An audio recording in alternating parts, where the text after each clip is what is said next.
Dan saatnya kami mendengarkan kebenaran firman Tuhan. Roh Kudus memberi pertolongan kepada kami, agar firman-Mu menjadi kekuatan kami menghadapi dunia di luar sana. Hidup kami memperkenan hati Tuhan. Apapun yang terjadi, iman kami bertumbuh bersama dengan Tuhan. Terima kasih Bapa. Di dalam nama Tuhan Yesus Kristus kami mengucap syukur. Haleluya. Mari katakan semuanya. Amin. Mari silakan duduk kembali Bapak Ibu yang diberkati oleh Tuhan. Shalom. Shalom. Rasanya sukacita kita kembali bisa beribadah tatap muka setelah sekian lama kita harus mengadakan ibadah, maaf saudara, secara online. Baik, saya akan membawa kita dalam pembacaan Alkitab dalam 1 Raja-Raja pasal 17. Saudara nggak usah lihat HP, tapi lihat saja langsung di layar monitor biar tidak terganggu dengan dengan HP saudara nantinya. Saya harap saudara stay dengan apa yang saya sampaikan, karena kadang-kadang apa yang tidak saya siapkan meluncur begitu saja dari mulut saya, justru itu Tuhan siapkan secara pribadi bagi saudara. Di menit keberapa, pada poin keberapa kadang-kadang nggak tahu. Dan mungkin saya tidak mempersiapkan hari ini, tapi saya percaya dan saudara harus percaya ketika saudara datang ke tempat ini, ada sesuatu yang Tuhan mau berbicara untuk Anda. Amin. Percaya amin? Sebab itu stay. Sekali lagi kadang-kadang tidak saya siapkan, tapi surga bisa berbicara secara khusus untuk Anda. Jadi kadang-kadang apa yang saya sampaikan semuanya bisa mendapatkan berkat secara umum, tetapi ada hal-hal tertentu yang saudara sedang alami dan itu kemudian dapat saya sampaikan, dan sekali lagi mungkin saya tidak mempersiapkan, tapi bisa Tuhan pakai ketika ingin memberkati saudara. Jadi sekali lagi saya percaya saudara datang ke tempat ini Tuhan sedang siapkan berkatnya secara khusus. Haleluya. 1 Raja-Raja pasal yang ke-17 ayat 8 sampai dengan ayat yang ke-16.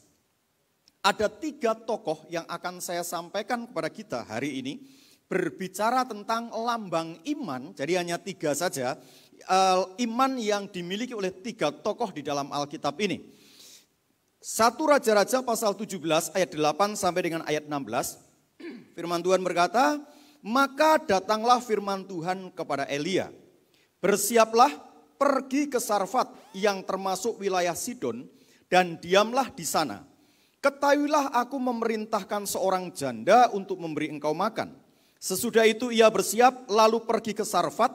Setelah ia sampai ke pintu gerbang itu, tampaklah di sana seorang janda sedang mengumpulkan kayu api. Ia berseru kepada perempuan itu katanya, cobalah ambil bagiku sedikit air dalam kendi supaya aku minum. Ketika perempuan itu pergi mengambilnya, ia berseru lagi, cobalah ambil juga bagiku sepotong roti. Perempuan itu menjawab, demi Tuhan Allahmu yang hidup, sesungguhnya tidak ada roti padaku sedikit pun, kecuali segenggam tepung dalam tempayan dan sedikit minyak dalam buli-buli. Dan sekarang aku sedang mengumpulkan 2-3 potong kayu api, kemudian aku mau pulang dan mengolahnya bagiku dan bagi anakku. Dan setelah kami memakannya, maka kami akan mati. Tetapi Elia berkata kepadanya, janganlah takut, pulanglah, buatlah seperti yang kau katakan. Tetapi buatlah lebih dahulu bagiku sepotong roti bundar kecil daripadanya, dan bawalah kepadaku, kemudian barulah kau buat bagimu dan bagi anakmu. Sebab beginilah firman Tuhan Allah Israel, tepung dalam tempayan itu tidak akan habis, dan minyak dalam buli-buli itu pun tidak akan berkurang, sampai pada waktu Tuhan memberi hujan ke atas muka bumi. Lalu pergilah perempuan itu dan berbuat seperti yang dikatakan Elia. Maka perempuan itu, dia serta anak perempuan itu mendapat makan beberapa waktu lamanya. Tepung dalam tempayan itu tidak habis dan minyak dalam buli-buli itu tidak berkurang seperti firman Tuhan yang diucapkannya dengan perantaraan Elia. Bapak Ibu yang diberkati oleh Tuhan, di sini dalam pembacaan kita ada 3 tokoh yang kita baca. Yang pertama adalah Elia, yang kedua adalah janda di Sarfat, yang ketiga adalah anak perempuan janda Sarfat. Nah, masing-masing merupakan sebuah penggambaran yang menurut saya cukup penting akan saya sampaikan hari ini kepada kita semuanya.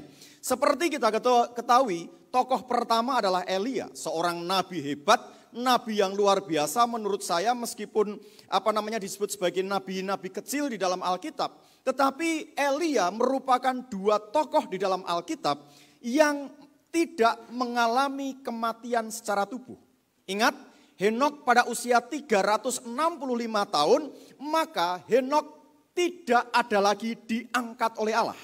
Betul ya? Tidak ada lagi, artinya tidak ditemukan jasadnya, dan kemudian banyak orang berkata dia seperti Elia.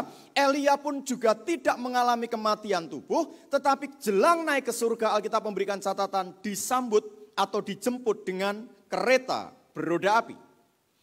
Elia menghasilkan seorang nabi hebat selanjutnya yang namanya Elisa. Elisa bisa melakukan mujizat 2 kali dibanding dengan apa yang dilakukan oleh Elia. Tetapi seorang Henokh melahirkan seorang anak yang namanya Metusalah, seorang anak atau seorang manusia yang paling panjang umurnya di muka bumi ini. 969 tahun. Bapak Ibu yang diberkati oleh Tuhan, Henokh melahirkan Metusalah, Elia melahirkan Elisa. Kenapa? Karena orang-orang ini adalah orang-orang yang memiliki pergaulan, pengenalan akan Allah, sehingga Alkitab memberikan catatan dengan jelas, iman yang pertama, iman yang dimiliki oleh Elia adalah iman atau gambaran orang-orang Kristen yang sungguh-sungguh serius dengan Tuhan. Dan orang-orang seperti ini, kalau nanti saudara lihat dari awal sampai dengan akhir dari pembacaan tentang Elia ini, begitu banyak pertolongan-pertolongan yang Tuhan berikan. Termasuk di ayat pertama itu kan Elia ngomong sama Ahab, akan datang musim panas, tidak akan ada turun hujan kira-kira 3,5 tahun. Ketika Elia ngomong seperti itu, dan terjadi betul. Elia kemudian dipelihara di Sungai Kerit. Di Sungai Kerit selesai, airnya mulai kering, maka Elia disuruh ke janda di Sarfat ini. Lihat, pertolongan-pertolongan yang Tuhan berikan kepada orang yang bergaul dengan Tuhan. Meskipun bukan berarti Elia tidak mengalami masalah, Pak. Elia mengalami kekeringan, sama dengan yang lain. Elia mengalami kekurangan makan, sama seperti yang lain karena kondisi saat itu. Jadi kurang lebih sekarang ketika kita sedang menghadapi satu kondisi yang menurut saya luar biasa ini merupakan sebuah pandemi bagi dunia. Bukan hanya orang yang tidak kenal Tuhan. Orang yang kenal Tuhan juga mengalami persoalan yang sama. Tetapi orang yang bertumbuh bersama dengan imannya, maka Tuhan akan memberikan pertolongan. Sebab itu kita harus mendengarkan berita-berita dari surga. Sebab iman timbul dari pendengaran, dan pendengaran akan firman Kristus. Secara khusus begitu. Coba lihat Roma pasal 10 ayat 17 itu. Roma 10 ayat 17. Haleluya. Jadi sekali lagi mari saya mengajak kita semuanya memiliki iman yang tumbuh dalam dunia yang sedang dalam kondisi yang sulit ini. Alkitab memberikan catatan, jadi iman timbul dari apa saudara? Pendengaran. Dan pendengaran oleh firman Kristus. Bukan pendengaran oleh sesuatu yang biasa. Tetapi pendengaran oleh firman Kristus, itu penting. Nah sekarang persoalannya, pendengaranmu saudara isi dengan pendengaran apa? Itu yang membuat karaktermu muncul dalam kondisi hari ini. Kalau saudara terus-menerus membaca COVID, kematian karena COVID, penderitaan karena COVID, saya mau kasih tahu kepada kita semuanya, hati kita jadi ciut, Pak. Ketika kita terus-menerus membaca kondisi perekonomian Indonesia, maka hati kita juga bisa menjadi ciut. Berapa banyak sekarang terjadi PHK? Berapa banyak orang harus pulang kampung dari Cikampek ini karena sudah tidak bisa tahan di Cikampek atau Kerawang atau Purwakarta? Berapa banyak orang-orang yang harus gulung tikar karena kondisi ini? Kalau kita terus-menerus membaca hal seperti itu membuat hati kita ciut. Bapak Gembala dan saya mengalami pengalaman yang berbeda tentang COVID-19. Kami sama-sama terpapar. Cuma kalau menurut saya, saudara nggak perlu terlalu takut dengan COVID-19. Karena ketika saudara terlalu takut dengan COVID-19 justru akan membuat iman dan imunmu lemah. Jadi orang-orang yang memiliki terutama anak-anak muda seperti ini, yang apalagi yang biasa olahraga, saya kasih tahu, saudara, COVID tidak terlalu membuat saudara menderita. Bukan berarti kita mengabaikan prokes ya, enggak ya. COVID tidak terlalu membuat kita menderita. Banyak orang, anaknya Pak Mesak yang namanya Sela, anaknya yang bungsu, itu sakit, terpapar juga, tetapi happy-happy saja. Jadi saya mau kasih tahu kepada kita semuanya, kita harus tetap taat kepada prokes, tapi jangan terlalu takut dengan COVID-19. Kalau imunmu kuat, COVID-19 tidak terlalu bermasalah. Pak Suratiman, betul ya Pak ya? Nah, Pak Suratiman juga pernah diungsikan di hotel. Cuma kehilangan penciuman sesaat tetapi bisa lakukan segala sesuatu. Termasuk Bu Neti, meskipun dalam kondisi yang sakit, dirawat di RSUD, kondisinya baik-baik saja. Kami sekeluarga kondisinya baik-baik saja, meskipun terpapar. Jadi saya mau kasih tahu kepada kita semuanya, yuk dengar firman Tuhan, jangan dengar berita-berita yang menakutkan. Ketika saudara dengar berita-berita yang menakutkan, membuat saudara akan mengalami kelemahan imun, dan itu berbahaya. Imanmu juga akan mengalami kegoyahan. Jadi sekali lagi, jangan sampai salah terima nih yang saya sampaikan nih. Saudara harus taat prosedur kesehatan, prokes, harus taat. Tetapi juga jangan terlalu takut dengan COVID-19. Biasakan bergerak, biasakan olahraga. Ada ibu-ibu yang usianya sudah lebih dari 60 tahun. Itu dirawat nggak nyampe 10 hari ternyata sudah negatif. Karena apa? Karena tiap pagi dia jalan belanja ke pasar. Nah, saya mau kasih tahu kepada kita semuanya, yuk kita mendengar berita-berita yang baik, berita-berita firman Tuhan, maka iman kita tumbuh. Itu yang dialami oleh Elia. Karena Elia taat kepada Tuhan, yang dia dengar adalah berita-berita dari surga. Maka meskipun menghadapi kondisi yang sama, menghadapi kemarau panjang yang sama, menghadapi kelaparan yang sama, menghadapi kekurangan air yang sama. Tapi lihat, Elia tetap mendapatkan kasih karunia dari Tuhan. Saya percaya kalau imanmu tumbuh, maka apapun yang terjadi, saudara juga mengalami hal yang sama. Tetapi lihat, pertolongan demi pertolongan tidak pernah saudara pikirkan, dan itu Tuhan akan kerjakan untuk saudara. Haleluya. Jadi yang pertama, iman Elia perlu kita tumbuhkan terus menerus. Dan ini orang-orang seperti ini adalah orang-orang yang biasanya sudah tahan menghadapi segala sesuatu itu, karena sudah terbiasa dengan persoalan-persoalan yang terjadi. Saya pendeta tentu juga mengalami hal yang sama seperti saudara. Ada masalah kesehatan, ada masalah keuangan, ada masalah di dalam pekerjaan. Banyak hal masalah yang harus dihadapi oleh pendeta. Sama seperti saudara sebagai karyawan mengalami persoalan yang sama, hal-hal yang sama. Tetapi saya mau sampaikan kepada kita semuanya, saya seringkali ketika menghadapi persoalan, saya antusias untuk menunggu pertolongan dari Tuhan. Apakah itu berarti saya tidak menderita? Menderita. Saya mengalami, atau keluarga kami, 3 orang mengalami kemungkinan pembengkakan amandel. Semuanya. Dan dari 3 orang, saya anak kedua paling besar di antara adik atau abang saya. Hari ini adik dan abang saya dua-duanya dioperasi. Tetapi saya secara khusus dioperasi oleh Tuhan. Waktu ada sebuah KKR, saya cuma disuruh oleh pendetanya, saya kelas 4 SD, cuma dibilang batuk.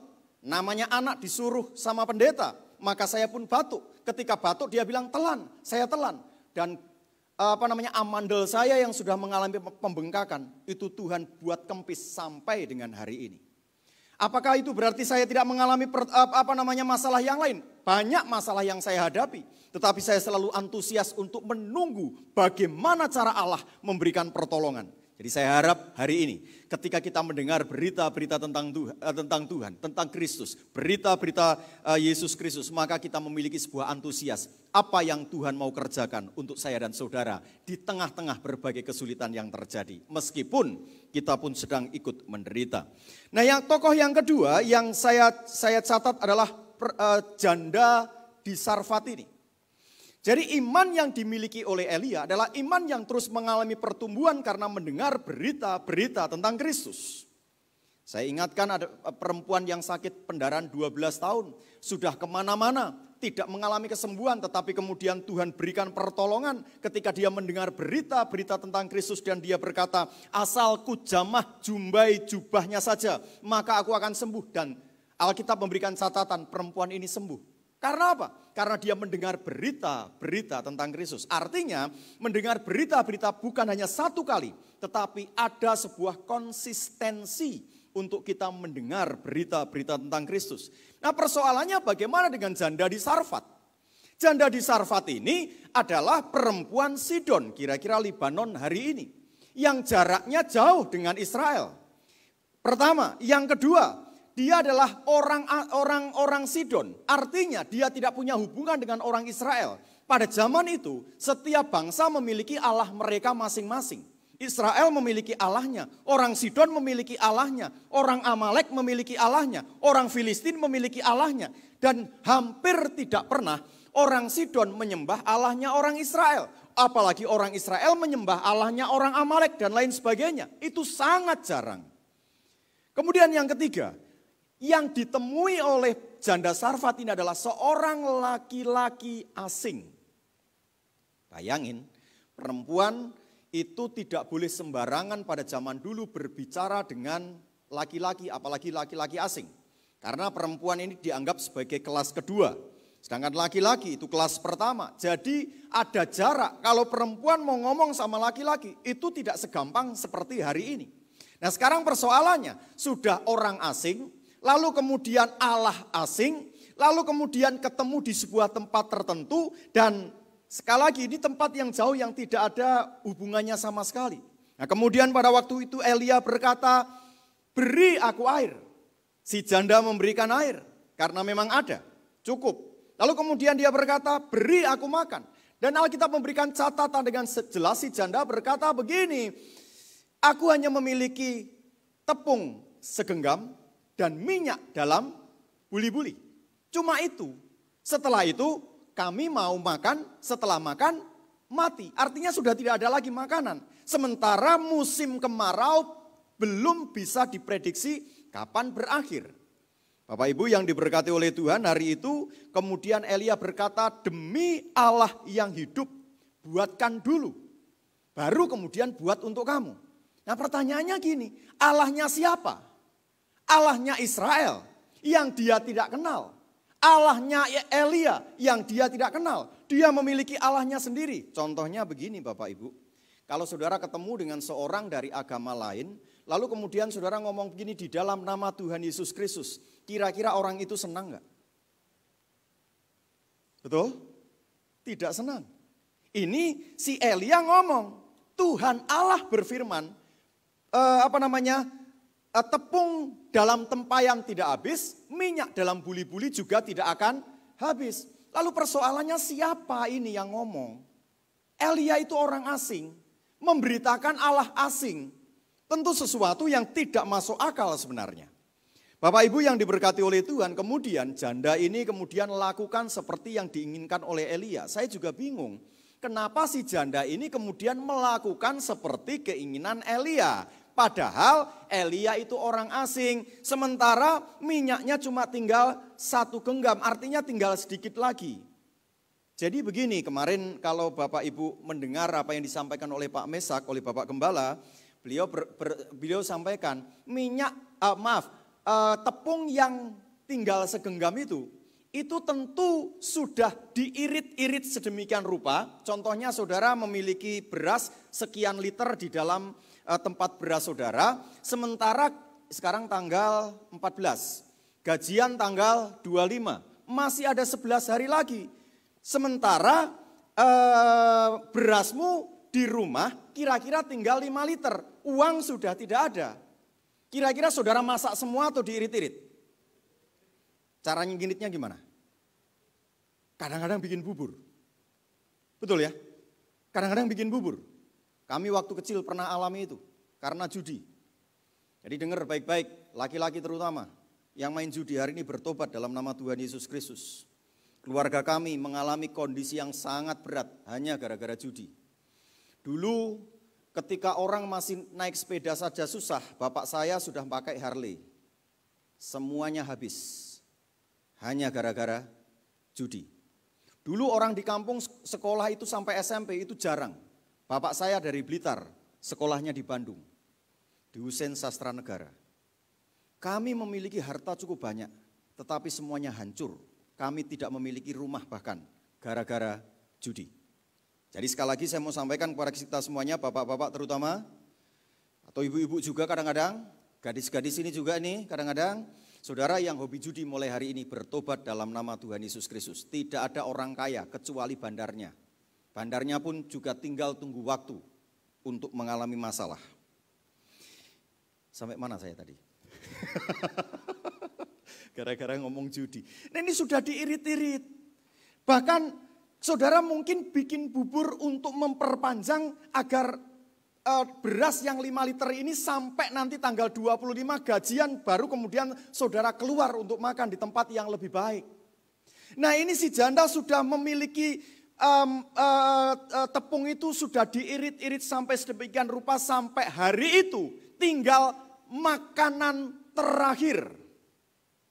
Dan saya percaya apa yang dilakukan oleh si janda ini, dia sudah berpikir besok akan kelaparan dan lusa kemungkinan akan mati. Tetapi hari itu Elia berkata, bikinkan bagiku kue bundar kecil saja dulu. Baru setelah itu buat untuk kalian. Dan Alkitab memberikan catatan janda di Sarfat ini kok mau-maunya. Nah mungkin saya memberikan istilah iman dari janda ini, iman apa boleh buat. Ya sudahlah, sudah tidak ada jalan keluar lagi. Ngasih makan si Elia akan mati, enggak ngasih makan juga akan mati. Paling jatahnya berkurang. Segenggam itu seharusnya bisa dibagi 2 dengan anaknya, sekarang dibagi 3. Beda sedikit.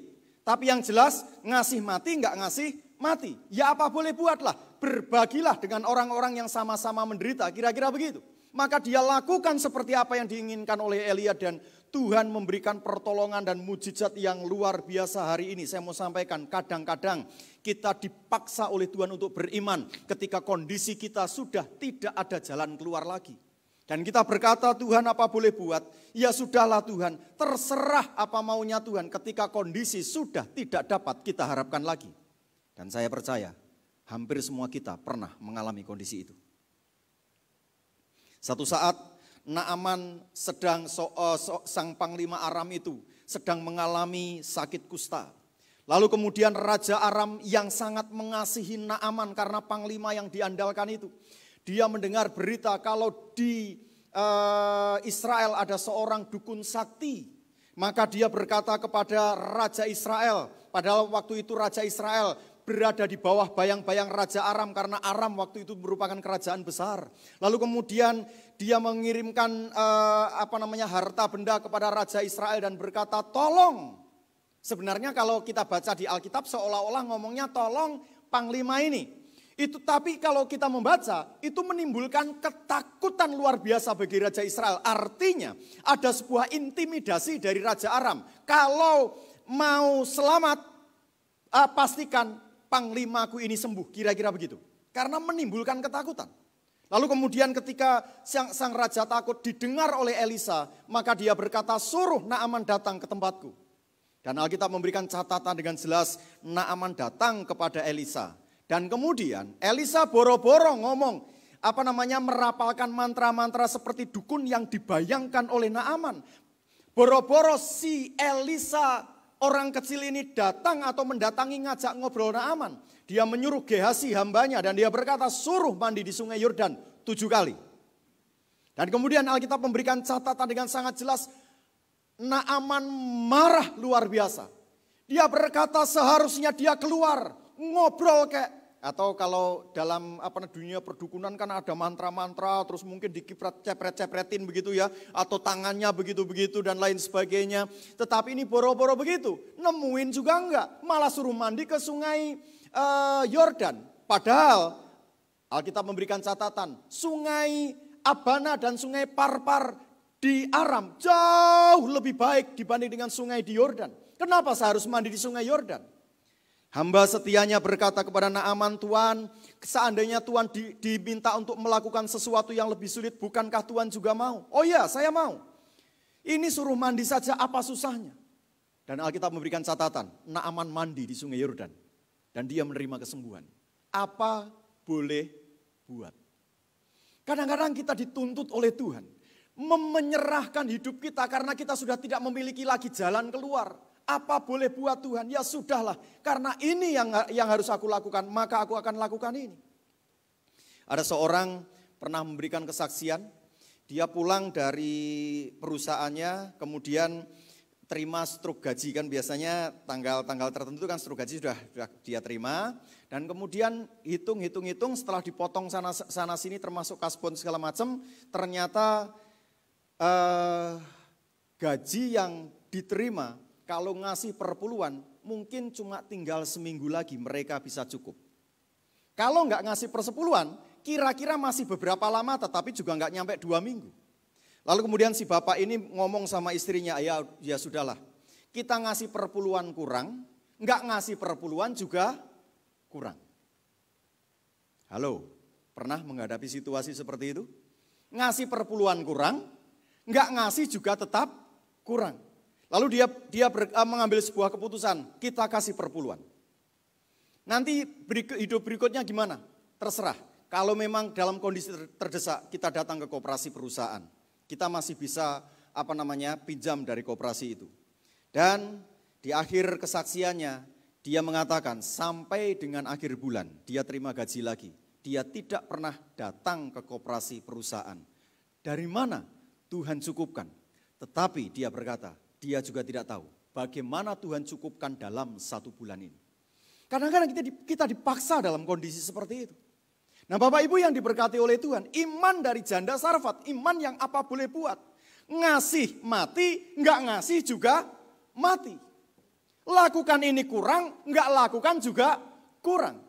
Dan dia mengambil keputusan untuk datang kepada Elia dan membuatkan roti kecil itu. Dan Alkitab memberikan catatan, Tuhan memelihara janda Sarfat itu sampai dengan hujan turun, artinya kembali ada panen. Hari ini mungkin saudara juga mengalami sebuah tantangan dan kemudian saudara berkata apa boleh buat. Kadang-kadang sesuatu yang saudara korbankan termasuk persepuluhanmu ketika saudara korbankan kadang-kadang menyakiti dagingmu. Namanya korban pasti menyakiti daging Pak. Enggak ada korban itu yang membuat sukacita. Hampir tidak ada. Semua korban pasti menyakiti daging. Hari ini mungkin dagingmu tersakiti. Tapi percayalah, ketika saudara memelihara imanmu, maka Allah akan memelihara juga saudara. Apa yang tidak pernah timbul dalam pikiranmu, apa yang tidak pernah engkau dengar, apa yang tidak pernah engkau lihat dengan matamu, Tuhan cukupkan dan Tuhan siapkan bagi saudara. Hari ini kalau saudara menghadapi situasi seperti itu, maju terus berjalan bersama dengan Tuhan. Dan saudara akan lihat mujizat yang dari Tuhan. Mujizat terbelahnya sungai Yordan zaman Yosua belum terjadi ketika mereka cuma melihat, tetapi ketika mereka melangkahkan kaki. Mujizat terbelahnya sungai Laut Teberau tidak pernah terjadi ketika mereka melihat dan ketakutan, tetapi ketika Musa mengangkat tongkatnya, maka kemudian terjadi mujizat. Perlu sebuah langkah iman agar mujizat saudara rasakan. Jadi yang pertama iman Elia, iman yang terus bertumbuh karena memang Elia memiliki iman yang benar dan Tuhan memberikan pertolongan demi pertolongan demi pertolongan demi pertolongan. Bahkan akibat iman Elia itu kemudian berimbas kepada janda di Sarfat yang seharusnya mati tetapi terpelihara karena iman Elia dan juga karena imannya yang saya sebut sebagai iman apa boleh buat itu. Nah tokoh yang ketiga adalah iman dari atau kondisi dari anaknya si janda di Sarfat. Sekarang bayangin begini Bapak Ibu. Kalau Bapak Ibu sedang dalam kondisi kesulitan, kondisi kekurangan atau ginilah saudara sedang masak masakan enak. Lalu kemudian ketika saudara masak masakan enak sementara anakmu sudah pengen. Anakmu sudah pengen. Lalu kemudian saudara boro-boro ngasih ke anakmu. Tapi justru ngasih ke orang lain. Kira-kira anakmu senang atau protes? Betul? Ini yang saya percaya dilihat oleh anak janda di Sarfat ini. Begitu si anak ini sedang mengalami kelaparan karena dari sekian hari makanan terus diirit-irit. Dan ini mungkin makanan terakhir si ibunya sedang membuat kue kecil. Maka ketika kue itu jadi, dia berharap dapat menikmati kue itu. Tapi boro-boro dikasih ke anaknya. Kue itu kemudian dikasih kepada Elia.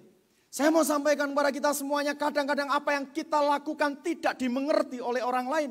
Apa yang dilakukan oleh Tuhan juga kadang-kadang tidak dapat kita mengerti. Si anak ini dengan semangat berusaha nunggu mamanya untuk dapat menyelesaikan pembuatan kue itu.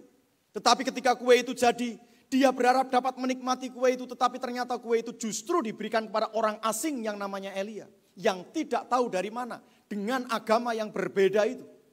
Saya percaya si anak tidak ngerti apa yang dilakukan oleh mamanya. Kemungkinan besar anak ini protes. Kemungkinan besar anak ini kemudian nangis. Tetapi apa yang dilakukan oleh janda Sarfat, dia terus lakukan apa yang menjadi imannya itu.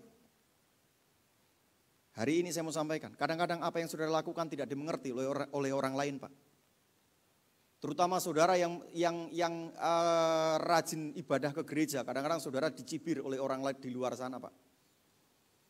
Ngapain hari Minggu ke gereja, hujan-hujan lagi, usia sudah semakin tua, usia seperti saya ini, usia yang gocap begini, kegrimisian aja sudah bisa sakit. Padahal dulu waktu usia 20-30 tahun rasa-rasanya kena hujan itu biasa saja ya. Sekarang sudah tidak seperti itu lagi. Saudara mungkin akan dicibir oleh orang lain ketika saudara datang ke gereja hari Minggu, sudah pagi-pagi atau siang seperti ini harusnya bisa lakukan banyak hal, bisa istirahat di rumah apalagi baru lembur, mendingan tidur di rumah. Tetapi ketika saudara datang ke gereja, saudara mungkin dianggap tidak waras. Dapat apa di gereja? Bapak Ibu yang diberkati oleh Tuhan, ini yang dialami oleh janda di Sarfat. Dan ini yang sedang dialami oleh anak ini. Dia tidak mengerti apa yang dilakukan oleh mamanya. Yang dia ngerti adalah dia membutuhkan sesuatu. Ada orang-orang di sekelilingmu yang tidak mengerti apa yang saudara lakukan. Bahkan bukan hanya kita, Yesus pun pernah tidak dimengerti oleh orang-orang sekitarnya. Markus 3 ayat 21. Markus 3 ayat 21. Haleluya. Markus 3 ayat 21. Waktu kaum keluarganya mendengar hal itu, mereka datang hendak mengambil dia. Sebab kata mereka apa saudara? Ia tidak waras lagi. Yesus dianggap gila oleh keluarganya. Padahal kalau kita lihat urut-urutannya, seharusnya keluarganya sudah banyak mendengar mujizat yang dilakukan oleh Yesus. Keluarganya sudah banyak mendengar apa yang diberitakan oleh Yesus. Bahkan banyak orang yang berkata, termasuk ketika pengajaran di bukit itu, Alkitab memberikan kesaksian. Orang-orang berkata, sungguh yang seperti ini tidak pernah kami dengar di Israel. Karena Yesus memberitakan firman Tuhan dengan penuh kuasa. Harusnya mereka mendengar itu. Tetapi bahkan kaum keluarganya pun menganggap Yesus sebagai orang yang tidak waras, orang yang gila. Bapak Ibu yang diberkati Tuhan hari ini, kadang-kadang apa yang kita lakukan dianggap sepertinya tidak normal. Tetapi saya mau sampaikan kepada kita semuanya, ketika saudara berjalan bersama dengan Tuhan, lihat cara Allah yang dahsyat dan ajaib. Contoh lain, Bapak Ibu yang diberkati, Abraham ketika istrinya yang bernama Sarah mati di Kiryat Yerim, itu sedang tidak berada bersama dengan istrinya. Ada dua tafsiran. Tafsiran yang pertama adalah saking kayanya Abraham ini, hartanya ada di mana-mana, maka kemudian Abraham tinggal di Beersheba untuk menjaga hartanya yang di Beersheba. Sementara Sarah tinggal di Kiryat Yerim untuk menjaga hartanya atau kemungkinan mereka tinggal di sana. Sementara Abraham sedang berkunjung ke Beersheba untuk ngurus usahanya. Lihat, kekayaan juga kadang-kadang memisahkan keluarga. Ada orang yang juga berkata begini, Abraham tinggal di Beersheba, Sarah tinggal di Kiryat Yerim. Kenapa? Karena Sarah ngambek sama Abraham. Kenapa Sarah ngambek sama Abraham? Karena Abraham ingat sebelum kejadian ini, Abraham sedang diuji imannya untuk mempersembahkan Ishak anaknya di atas gunung Moria. Maka Alkitab memberikan catatan, Abraham tidak perlu tunggu besok, nggak perlu tunggu waktu lama-lama. Besok pagi bangun, langsung berangkat ke Moria, hendak mempersembahkan Ishak. Nah, sekarang bayangin, ibu mana yang mau lihat anaknya disembelih oleh bapaknya?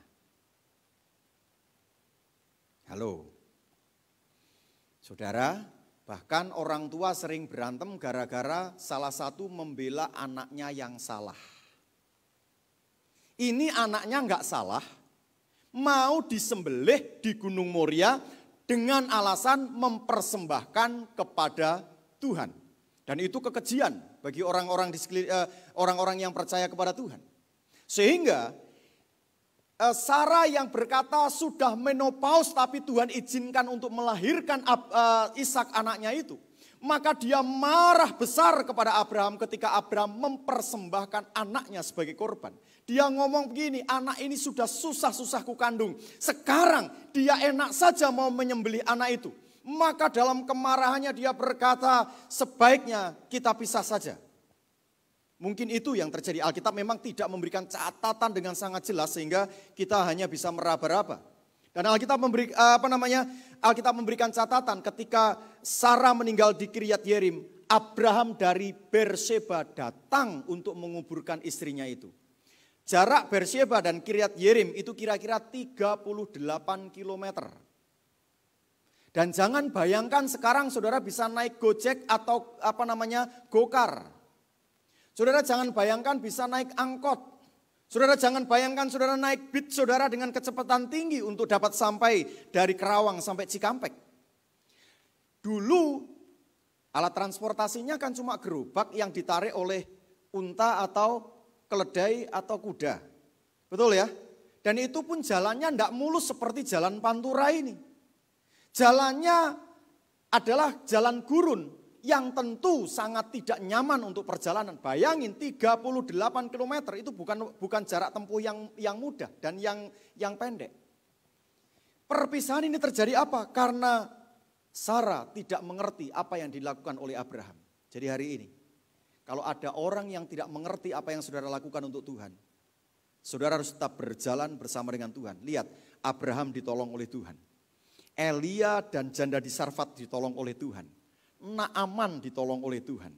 Dan banyak orang ditolong oleh Tuhan ketika mereka tidak dimengerti. Bahkan Yesus sendiri tidak dimengerti oleh kaum keluarganya.